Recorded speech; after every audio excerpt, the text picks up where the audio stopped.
ورجعنا لحضراتكم تاني للفقرة بقى اللي خدت إعجاب كتير على السوشيال ميديا لما قلنا إن إحنا هيبقى معانا فقرة عن التغذية كل شهر. معانا الدكتورة هبة زغلول، أخصائية التغذية. إزي حضرتك يا دكتور؟ ازي حضرتك؟ ايه برحب الاخبار؟ بحضرتك في برنامجك. شكرا شكرا.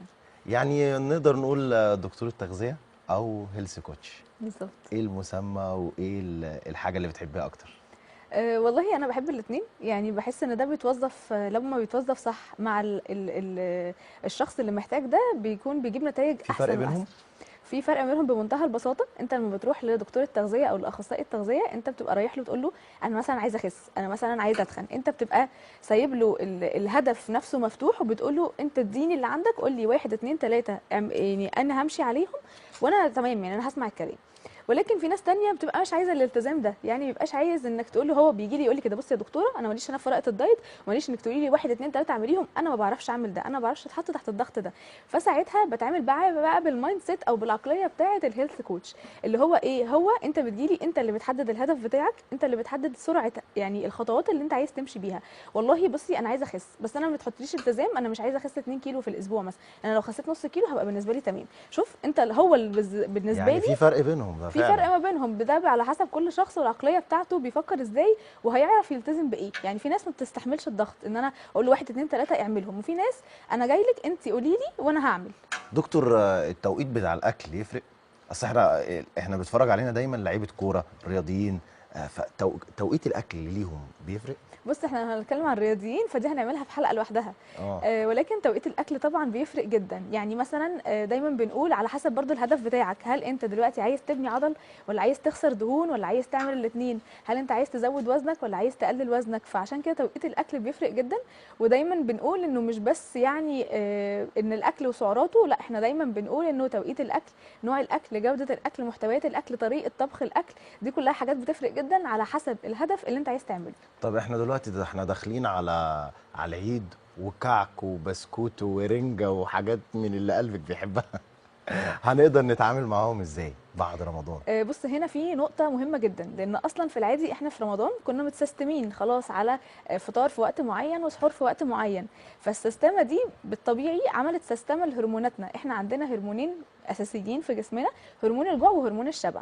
فطبعا أنت لما بتكون مظبط لهم باترن أو لايف ستايل معين كده، أنت بتفطر في ميعاد وبتتسحر في ميعاد، فده بيعمل ما بينهم توازن. عشان كده إحنا في أول كام يوم في رمضان بنحس بجوع وفرهضة وإنه خمول بعد الأكل وكل الكلام ده، بس بعدين خلاص إحنا دلوقتي انا وانت وكلنا دلوقتي استسلمنا خلاص، ما حدش حاسس انه تعبان مع الصيام. طيب اول بقى ما بنيجي نكسر الصيام وبنبتدي بقى ناكل كحك والبسكوت، الحاجات الحلوه بتاعتنا دي، ايه اللي بيحصل؟ التوازن ما بين هرمونات الجوع والشبع بدا يختل، جسمك بدا تمام. يحصل له كده ايه؟ توتر وارتباك. فده هيعمل ايه؟ هيبتدي يديك اشارات اكتر ان انت جعان. بالاضافه ان الكحك والبسكوت بتعمل حاجه اسمها شوجر سبايك، او ان انت اول ما بتاكل الحاجات الحلوه دي سكرك بيعلى، الانسولين بيعلى قوي، فبالتالي بيهبط بسرعه قوي، فبالتالي بتحس ان انت جعان وعايز تاكل تاني من بعد اخر كحكايه انت لسه واكلها بساعه. فعشان كده دايما بنقول انه لازم لما هنخرج بقى من رمضان والتوازن اللي احنا كنا عاملينه في رمضان، لازم نخرج بالراحه، ما نخرجش على طبق الكحك ونص كيلو كحك اللي بيخلص على الفطار الصبح. طب احنا هنقدر نقول للناس ما تاكلوش كعك ولا نعمل ايه؟ لا ولا ده بنظبطها لازم بقى. يعني، ما اكيد في خطة ذكية لازم نعملها في اكيد. العيد عشان ما نضيعش 5 كيلو ولا 10 كيلو اكيد زيادة طبعا. مش عايزينها. يعني ايه ايوه. الخطة الذكية مثلا اللي ممكن نخرج منها؟ طيب هي الخطه الذكيه دي لو هنتكلم عنها هنقول بخطوات عمليه. يعني ممكن دلوقتي بقى تمام. قولها المشاهدين لي بقى واحدة واحدة، يمسكوا لنا عشان ورقه انا وقلم كده عشان ويكتبوا. انا انا هكتب وراكي. قولها لي ورا عشان انا هكتب وراكي. طيب هو اول حاجه طبعا انا عارفه ان كل بيت مصري بعد صلاه العيد على طول كوبايه الشاي بلبن، طبق الكحك والبسكوت، طبعا. نتفرج على التلفزيون، نخلص كيلو طبعا. الكحك واحنا قاعدين. دي حقيقة. طيب دي حاجه بقى احنا المفروض ما نعملهاش خالص. احنا هنفطر ازاي هنفطر يا دكتور؟ الفطار. انا هقول لك احنا هناكل كحك وبسكوت، مش هنقدر نقول لحد ما ياكلش. انا نفس شخصيا باكل كحك وبسكوت. بس تمام. احنا هنعمل ايه؟ اول حاجه احنا لازم نفطر الاول. وجبه الفطار بتاعتنا دي تكون وجبه غنيه بالبروتين. مصادر جميل. البروتين كلنا عارفينها: بيض، زبادي، لبن، جبنه، فول.